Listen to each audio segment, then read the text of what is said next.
ठीक आहे, पण जेवण झालं की लगेच निघायचं. नक्की.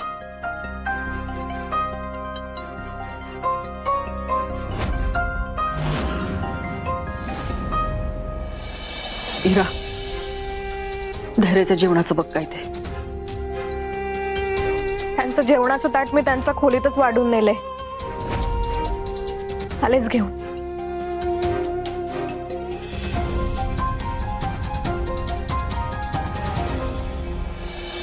तुझ्या मनात त्या पोरीबद्दल एवढी काळजी काय तेच मला कळत नाही. पण काहीही झालं तरी मी तुला तिच्यापर्यंत पोहोचू देणार नाही. इतका शेवटपर्यंत आणलेला डाव मी असा उधळू देणार नाही.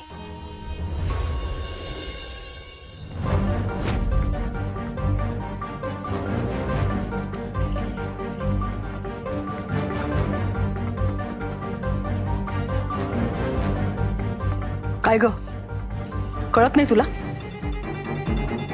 थंड जेवण देणारस का त्याला? असू दे, मी आणते गरम करून. वा वा वा. लाडक्या मुलाचे लाड चाललेत काय?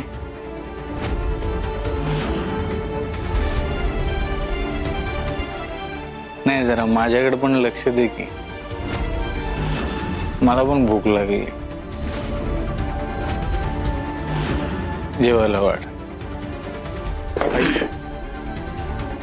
असू दे ते ताट, मी जेवतो. भास्करसाठी वाढ गरम जेवण. तुला त्या पोरीचं एवढं पडलंय की आता थंड जेवून जाणार आहेस का तू?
आता काय करताय हे?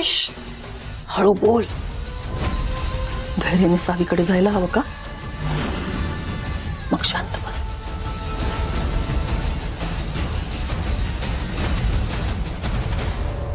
ही डाळ जर का धैर्याने खाल्ली ना तर तो शांत झोपेल, सकाळपर्यंत उठणार नाही. आणि तेवढाच वेळ आपल्याला मिळेल. तेवढ्या वेळात आपण पोलीस स्टेशनला जाऊन डिवोर्सच्या पेपरवर त्या पोरीची सही घ्यायची, म्हणजे एकदाची कटकट कायमची मिटून जाईल.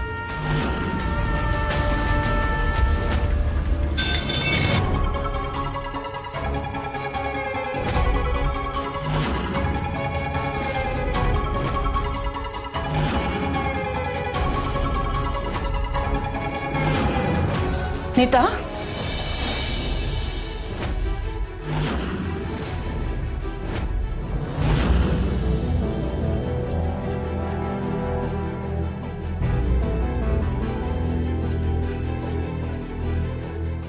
इकडे ये.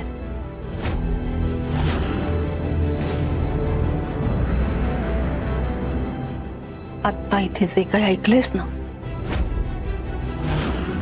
ते जर का धैर्याला कळलं तर मी काय करू शकते माहितीये ना? थोबाड उचकटायचं नाही अजिबात.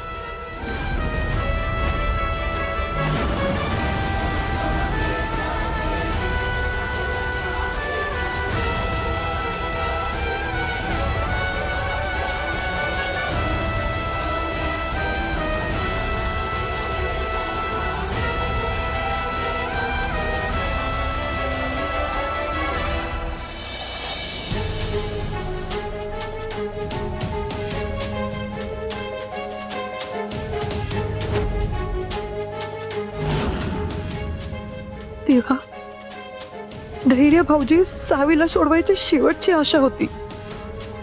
पण आता जर या डाळीमुळं धैर्य भाऊजी झोपेतून उठलेच नाही तर सावीला कोण आणि कसं सोडवणार? काय करायचं आता देवा?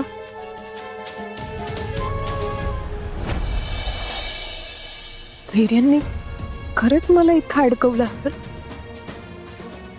मी फक्त त्यांच्या डिवोर्स पेपरवर सह्या करायला पाहिजे म्हणून माझ्यासोबत इतकं वाईट वागले. मी मनापासून प्रेम केलं त्यांच्यावर विश्वास ठेवलेला. खरं ते इतके नीच कसे निघाले? असं कसं झालं? मला कधीच का त्यांचं खरं रूप दिसलं नाही. मुळात एवढा स्वार्थी माणूस खरंच कोणी असू शकतो? आपल्या एकदम जवळच्या क्षणात सुद्धा मला का लक्षात आलं नाही? तुम्ही फसवताय मला, खोटेपणा करताय. नाही, धैर्य, याची तुला लई मोठी शिक्षा मिळणार, लई मोठी, आणि मी ती तुला देणार. सावकाश.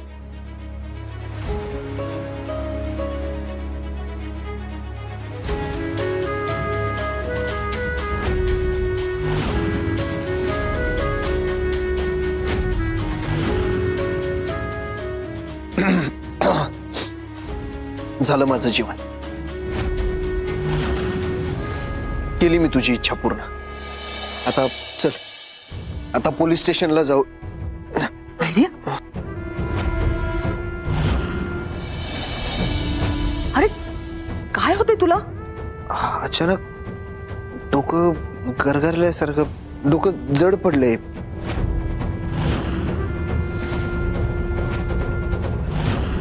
तू एक काम कर, ठीक आहे, तू आधी बस.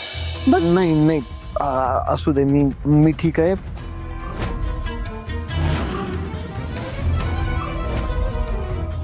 आधी आपण पोलीस स्टेशनला जाऊया. चल. धैर्य, अरे तुझी काय अवस्था कळते का तुला? तुला नीट उभा राहता येत नाहीये. तू बस म्हटलं ना. धैर्य, आई. धैर्य, अरे धैर्य. आपण आधी पोलीस स्टेशनला जाऊ.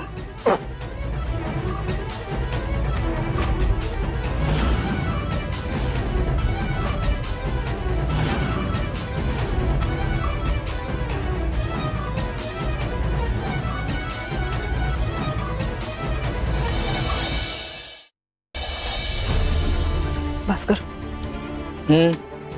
तुझ्या भावाला त्याच्या खोलीत घेऊन जा.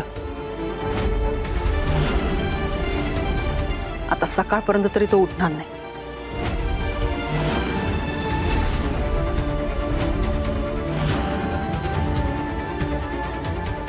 ओहो आई,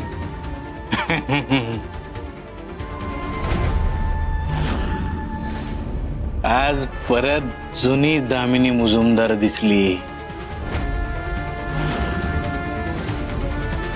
बरं वाटलं. मस्त प्लॅन.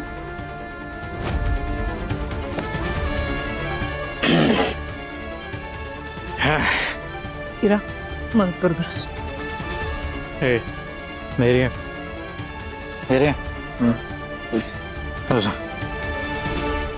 Police station.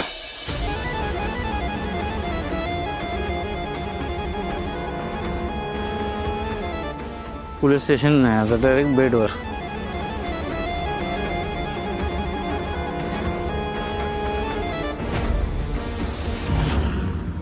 सावीला सोडवायला निघाला होता.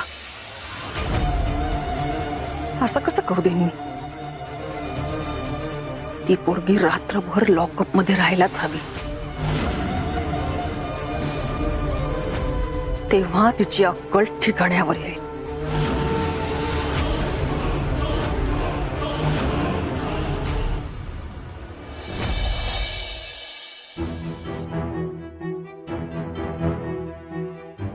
आहो साहेब, आहो साहेब, सोडा मला साहेब, आहो साहेब, साहेब, साहेब, आहो, आहो साहेब, मारू नका.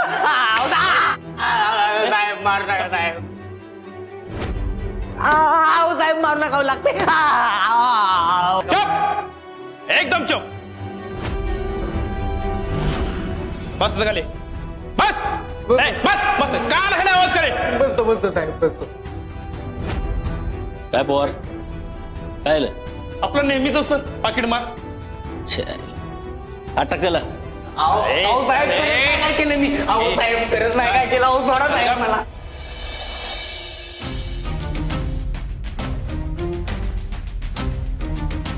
काय मॅडम,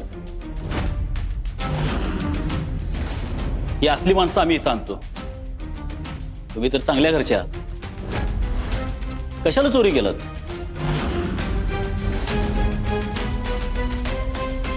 मी चोरी केली नाहीये. पाकिटमार बघितलं असंच सांगत सुटलंय. रेड हँड पकडलंय त्याला आम्ही तुमच्यासारखं. मॅडम एक मोलाचा सल्ला देतो. मोठ्या माणसासोबत वैर काय आणि नातं काय, तुम्हाला दोन्ही जड जाणार. त्रास तुम्हालाच होणार, वाईट तुमचंच होणार.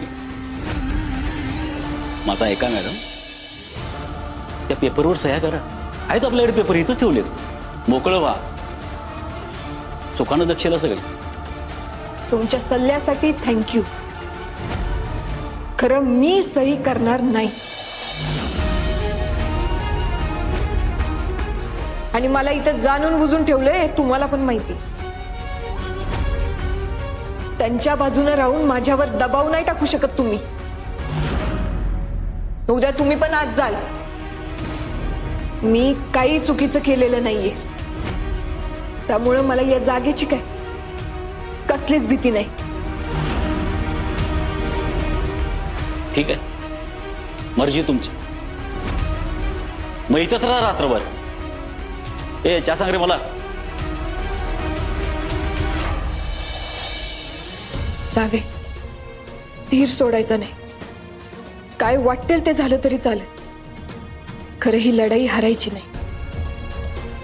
जर तुझा धीर सुटला तर भाऊंनी आणि आईनी काय करायचं? नाही.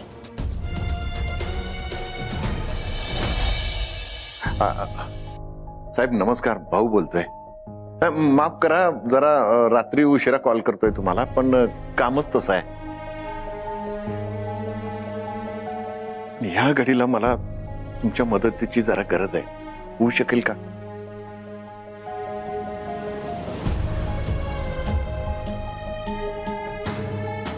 ठीक आहे साहेब, धन्यवाद साहेब. काय झालं भाऊ? काय म्हणाले देशमुख साहेब? साहेब सध्या दिल्लीमध्ये आहेत आणि यायला 2 दिवस लागणार आहेत. अरे देवा, मग आता काय करायचं?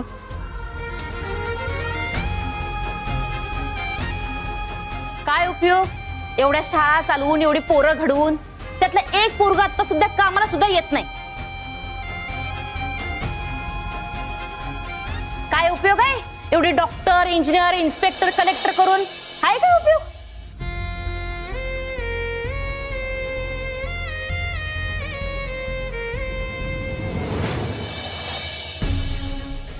राधा, सापडला, मार्ग सापडला.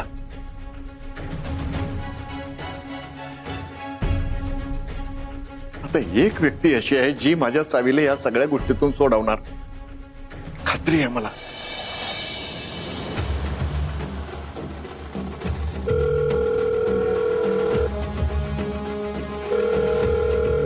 हॅलो, पुरी भाऊ बोलतोय.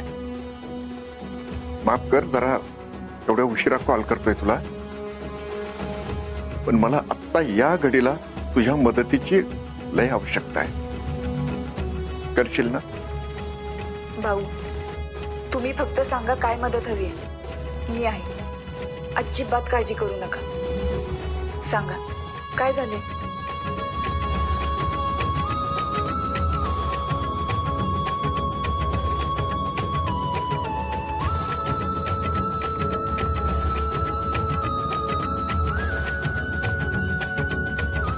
ये, धन्यवाद पुरी.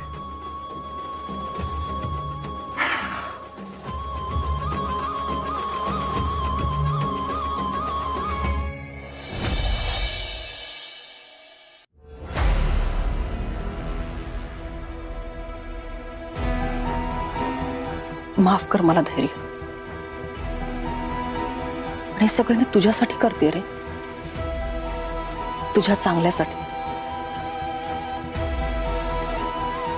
मला कळत नाहीये तू त्या पोरीची एवढी का काळजी वाटते तुला. असो, काही असो कारण, पण तुझं भलं कशातही मला चांगलंच माहिती. एवढं सगळं घडवून इथपर्यंत आणले मी. तो डाव आता असा हातातून नाही जाऊ देणार.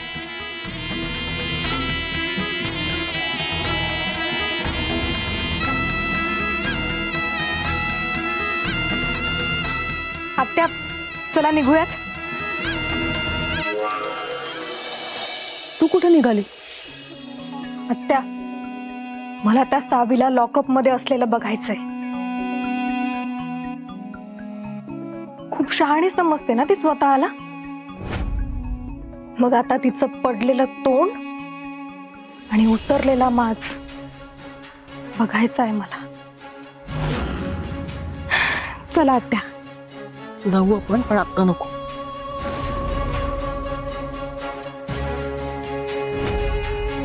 धैर्य 8-10 तास उठेल असं मला तरी नाही वाटत. सकाळी जाऊ. लवकर तयार होऊन बस.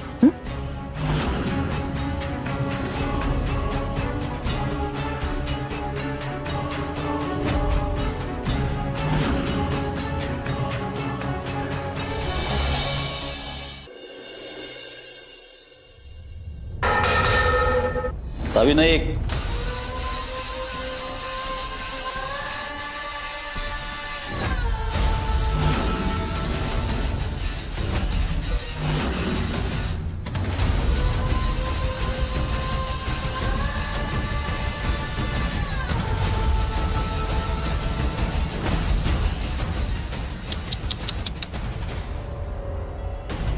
भाऊराव नाईकांच्या नातीची काय अवस्था झाली.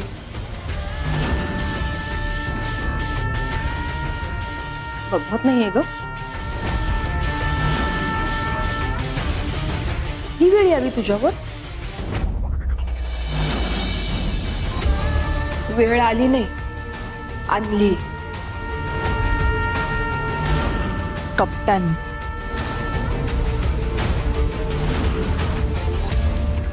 आणि हा कप्पीपणा कुठल्या माणसानं केलाय ते पण मला चांगलंच माहिती. सुंभ जळाला तरी पीळ काही जात नाही म्हणतात ते अगदी बरोबर आहे. रात्रभर लॉकअप मध्येच, पण मास्क काय उतरला नाही अजून. दामिनी मुजुमदार, खोटं कधी तरत नाही आणि सत्य कधी मरत नाही. आमची सत्याची बाजू आहे.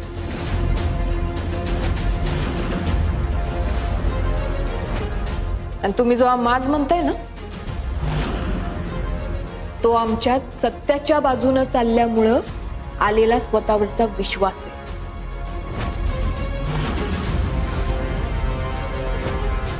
ही असली मोठमोठी भाषणं कोर्टात नाही चालत ना. सत्याची वाट सांगून जज साहेबांना इमोशनल करून सुटता येतं. कोर्टात चालतो तो फक्त पुरावा जो तुझ्या विरोधात आहे.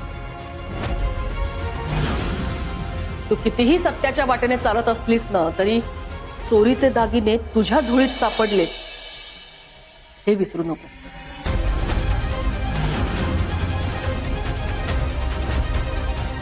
तुझी वाट लागणार हे नक्की. म्हणून म्हणते, सोड हा माज आणि जे तुझ्या हातात आहे हे सोपं काम करून स्वतःला सोडवून दे. एक काम कर, या डिवोर्स पेपरवर सही कर आणि या लॉकअपमधनं बाहेर बाहेर.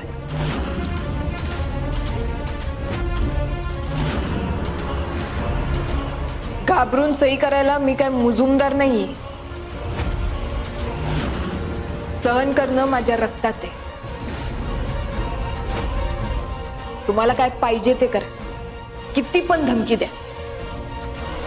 खरं मी काय सही करत नसते.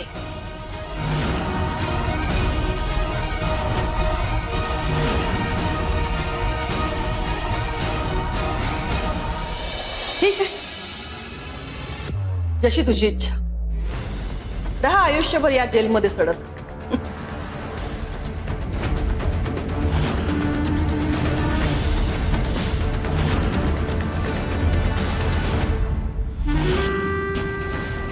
भाभी, तुला सडायचंय ना, मग सड.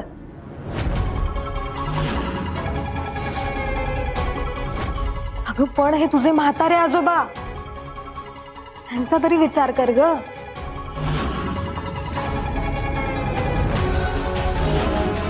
ह्यांच्यासाठी तरी सह्या कर आता, नाहीतर मग तू इथं सडशील आणि ते बाहेर.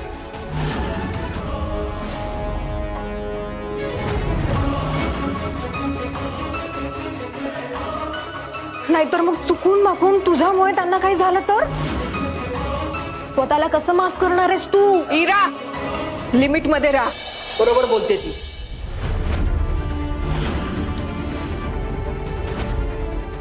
लिमिट तू क्रॉस करते. कसं आहे सावी, सह्या केल्याशिवाय मी तरी तुला सोडणार नाही.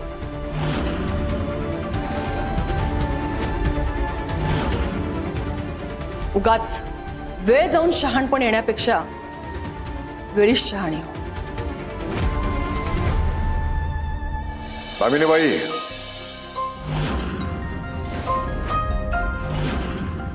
आमचं काय करायचं ना ते आमचं आम्ही बघून घेऊ.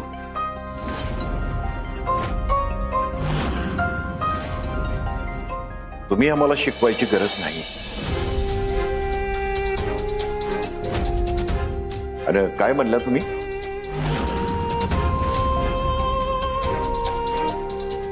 आतमध्ये सडत राहा. हे बघा, माझ्या नातीला आतमध्ये सडक ठेवायचं का बाहेर काढायचं ते आमचं आम्ही बघतोय. तुम्ही बघतच राहो. सडाची गोष्ट तर लांबच, किती वेळात तिला बाहेर काढतो ना, तुम्ही फक्त बघत राहा.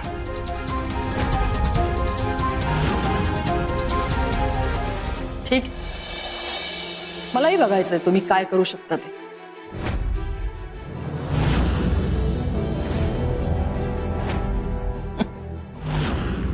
संध्याकाळपर्यंतची वेळ देते तुम्हाला. सांभाळून ठेव. या डिव्होर्स पेपरवर सह्या कर, नाहीतर पुढे जे काही होईल ना त्याला सर्वस्वी जबाबदार तू असशील.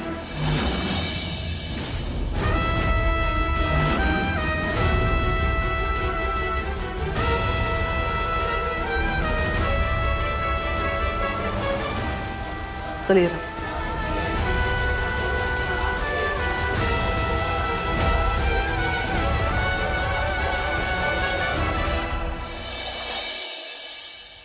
आत्या, भाऊंच्या डोक्यात नक्की काय चालू आहे? काय करणार आहेत ते? काय करू शकतो म्हातारा, आणि करायचं असतं ना तर आतापर्यंत केलं असतं. काय काळजी करायची गरज नाही. संध्याकाळपर्यंत त्याची अक्कल बरोबर ठिकाणावर येईल. चल.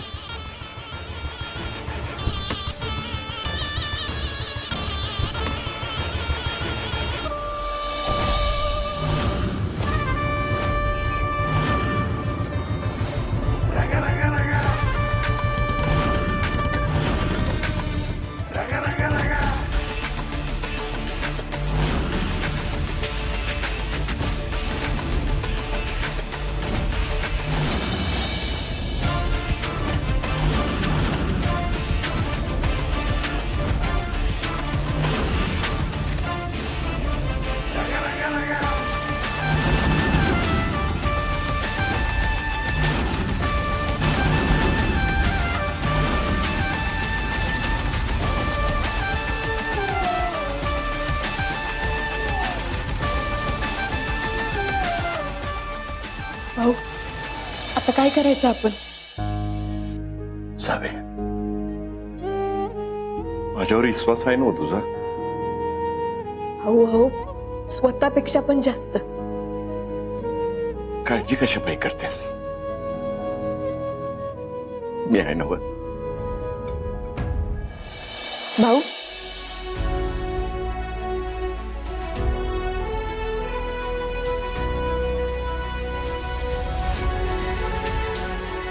हे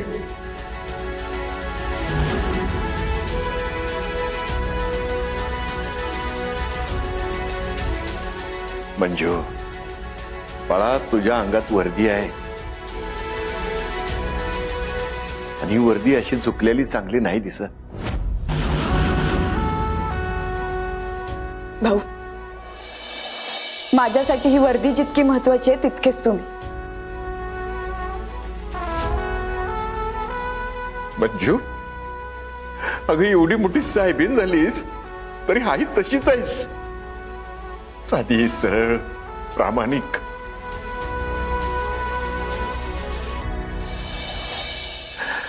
आणि मातीशी नाळ जोडून असणारी. आणि कधी चुकलेस तर कान धरणारे तुमच्यासारखे मार्गदर्शक आहेत. मग मातीसोबत असलेली नाळ तुटेल कशी? वा, खरं सांगू, तुझं किती किती कौतुक वाटतंय मला. शब्दात नाही सांगता यायचं. भाऊ, कौतुक नंतर करा. आधी जे काम करायला आले ते करते.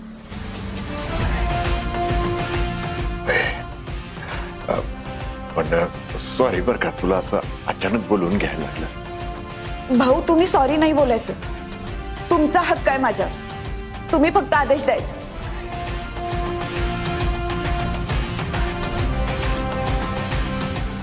सावी,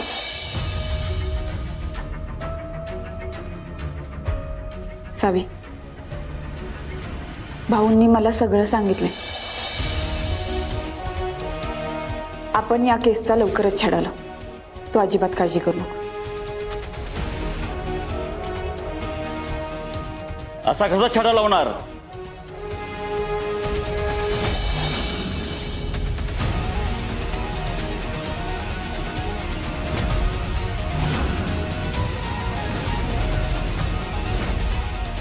ही केस माझी आहे.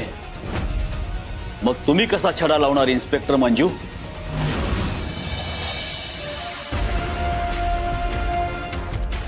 ही केस तुमची होती. म्हणजे सांगते.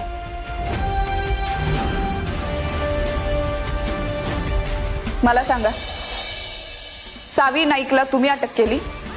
हो. किती वाजता? त्याच्याशी तुम्हाला काही देणे घेणं नाही. भारतीय फौजदारी प्रक्रिया कलम 46 अन्वये.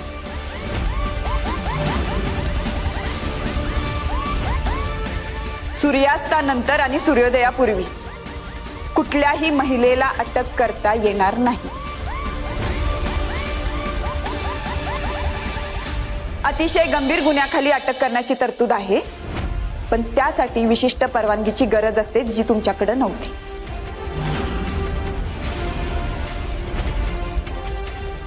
तरी देखील अटक करायची असेल तर महिला पोलीस अधिकारी बरोबर असणं बंधनकारक आहे.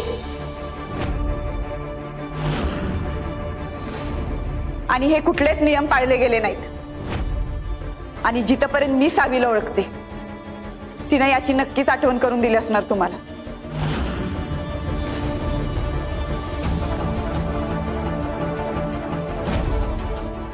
आणि आता तुमचा ॲटिट्यूड बघता ती तुम्ही धुडकावून लावली असणार. एकंदरीत काय तर सावीला अटक करताना कुठलेच नियम पाळले गेले नाहीत.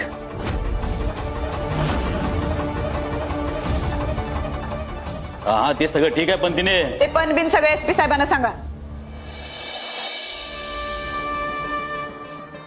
हे घ्या लेटर. तुम्हाला या केसवरून हटवण्यात आल्याबद्दलच. इथून पुढे ही केस मी हँडल करीन. येऊ शकता तुम्ही.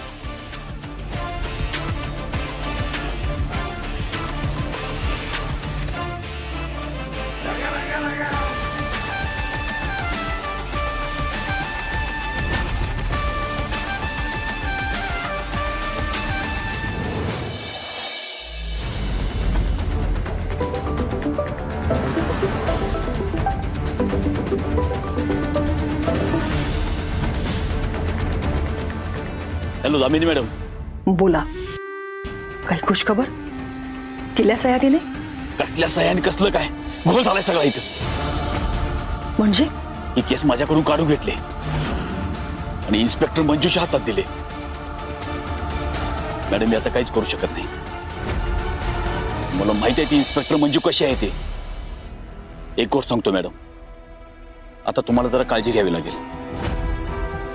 मला नाही वाटत की सगळ्या गोष्टी पूर्वीसारख्या आपल्यासाठी सोप्या राहतील.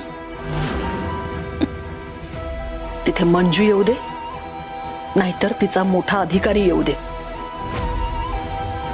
मी दामिनी मुजुमदार आहे.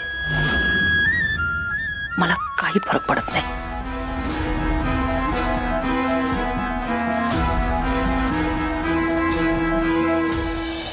मला पक्की खात्री आहे हे सगळं नीता वहिनींनी घरच्यांच्या सांगण्यावरूनच केलं असणार आहे. पण आपल्याकडे अजून तसे पुरावे नाहीत आणि पुराव्यांशिवाय आपण तुला निर्दोष सिद्ध नाही करू शकत. मी एक बोलू काय? म्हणजे समजा जर नीता वहिनींनी स्वतःच हे सगळं कबूल केलं तर? तसं झालं तर मग मुजुमदारांची केस स्टँडच नाही होणार. हे जर शक्य झालं ना तर उत्तम होईल. पण हे कसं शक्य होईल? त्यांना लई प्रेशर असणार आहे बघा. तुला कसं माहित? मी त्यांना खूप चांगलं ओळखते. त्या खूप चांगल्या आहेत आणि प्रेशर असल्याशिवाय ते असं काय करायचं मनात पण आणू शकत नाही. त्यांना नक्कीच या सगळ्यांनी काहीतरी ब्लॅकमेल केलं असणार आहे आणि घरच्यांच्या विरोधात त्या एक शब्द पण बोलणार नाहीत.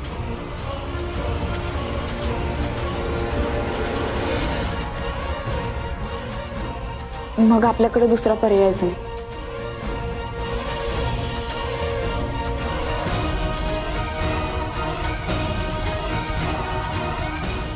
माझ्याकडे एक प्लॅन आहे.